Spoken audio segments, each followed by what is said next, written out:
you want to become Muslim, here's a simple truth. Islam isn't a culture or an aesthetic. Islam begins with accepting reality as it is. Anyone can accept Islam and become Muslim. The first reality is there is only one God, Allah. He goes by many names and He alone deserves worship. Now Allah, or this creator, is not a man, not a statue, not an animal, not a cow, not a tree, not any part of the creation, not inside the creation, and the creator is distinct and separate from creation itself. The creator created creation and is completely separate from it. He is unique, perfect, incomparable. Nothing resembles him. Nothing can represent him. This is pure monotheism. This is Tawheed. This is the core of Islam. Now, the second reality is that Allah sent prophets to every nation. So God sent messengers, prophets and messengers to have the same message of worshipping the Creator alone. This includes Adam, Noah, Abraham, Moses, and Jesus. All of them were prophets. None of them were God or the Creator themselves. They were just creation sent by God to preach the message of monotheism, so worshipping one God alone without any partners. And Muhammad, peace and blessings be upon him, is the final prophet in the same line, sent to bring the same message to all of humanity. Now, to become Muslim, you need to accept 6 articles of faith, which is belief in Allah or God,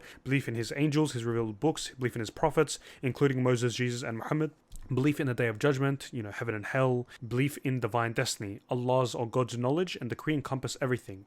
Now, if all of this makes sense to you, and you already accept everything, then you are internally having the beliefs of a Muslim. So how do you actually become Muslim? You just externally state the beliefs you hold internally. It would be like wearing a watch that you believe is nice, and now you just out loud say, I'm wearing a nice watch. So in the same way you would say, I bear witness there is no God worthy of worship except Allah, and I bear witness that Muhammad is the messenger of Allah. So you're publicly saying what you accept internally. Now, you also can say in Arabic, Ashhadu an la ilaha illallah wa ashhadu anna Muhammadan Rasulullah, which is the same thing.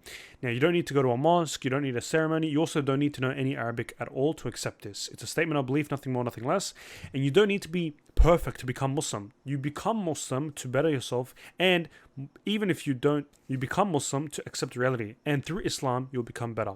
But you don't already need to be praying. You don't need to, I sin, I drink alcohol, therefore I can't be Muslim, I'm not good enough to be Muslim. No, Islam doesn't begin after you fix yourself. Islam begins because it's the true reality. If something is true, it's true regardless of how you feel or your level. For example, if you're terrible at math, but you know 1 + 1 is 2, and you say that out loud, your bad skill doesn't change the reality that 1 + 1 is 2. And in the same way, if you believe that Allah is God and Muhammad is the final messenger, whether or not you feel that you're good enough or you're sinning or not sinning, that's already the truth. And stating this externally acknowledges it. And once you say it sincerely, every past sin is erased. You begin fresh like a newborn baby, and you start your journey with Allah. You don't need to be perfect, you just need to be honest with what you believe.